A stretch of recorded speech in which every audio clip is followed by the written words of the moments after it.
Bago natin lagyan ng pintura mga boss, lalo na pag pang final coat na natin, kailangan nating salain. Sana to, maganda yung stocking yung paggagamitin natin pang sala. Kaso wala tayo ngayon, ito na lang natin gagamitin yung tila. Okay, so lalagay na natin dito. Sana lumusot yung ating pintura. Yan, para masala yung mga buo-buo. Okay, atin na ibuhos mga boss.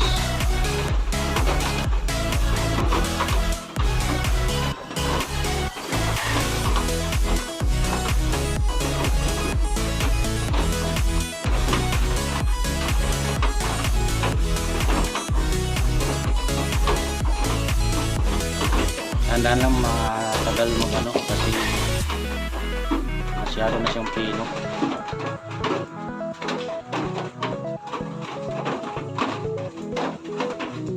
Napaka-importante mga boss na salain natin yung ating pintura para hindi yung mga bobo. Yan, mga bobong pintura hindi papasok sa ating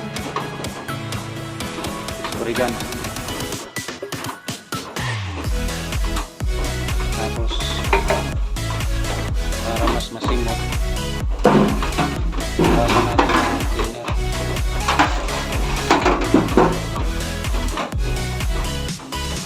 Sayang.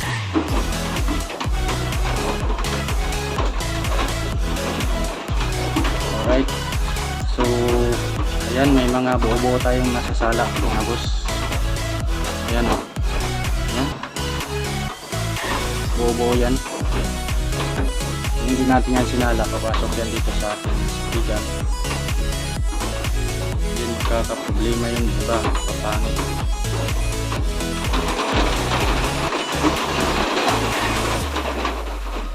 Okay. So, pandarin muna natin. Buksan lang natin yung hangin. Ito na mga boss. Bali, dito pala yung kontrola ng hangin natin kung gusto nating lakasan o hinaan. Bali dito.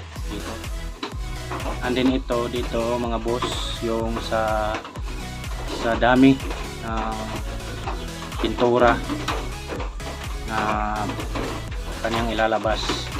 At dito naman sa taas mga boss, ito yung yung lapad ng buga.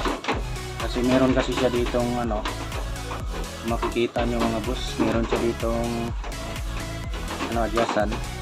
Kung gusto mo ng vertical horizontal, dito mo naman siya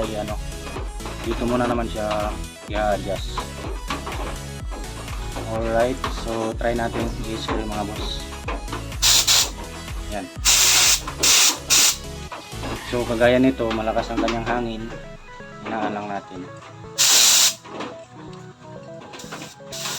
Yan. Yan. Kung maliit lang naman yung pipinturahan nyo, hindi malapad, kagaya nito. Kagaya nitong pipinturahan ko. Dito nyo i-adjust mga boss. Tansahin nyo lang yung lapad ng kanyang buga. At importante pala mga boss, yung hangin at saka ito. Ito at saka hangin. Ang hangin at saka ito ang kailangan mong timplahin. Dito ka magtitimpla, diba? Kasi kung marami yung kanyang bubugang pintura tapos mahina yung hangin na inalagay mo, ang buga ng pintura niya ay pangit. Dahil may mga bubuo malalaking pag mahina yung hangin mo tapos madami yung ating pintura. So ito ang pinaka-importante natin matono natin ito. Okay, so sana may natutunan kayo sa aking sinasabi. I-spray na to doon mga boss. Ipintura ko na. Okay,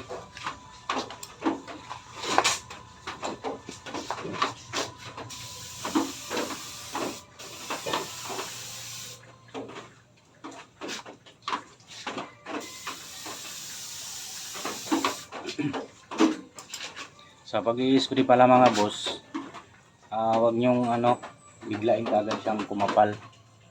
Nipis-nipisin nyo lang tapos second coat at saka basta wag nyo lang biglain kasi para hindi tatagas yung kanyang pintura.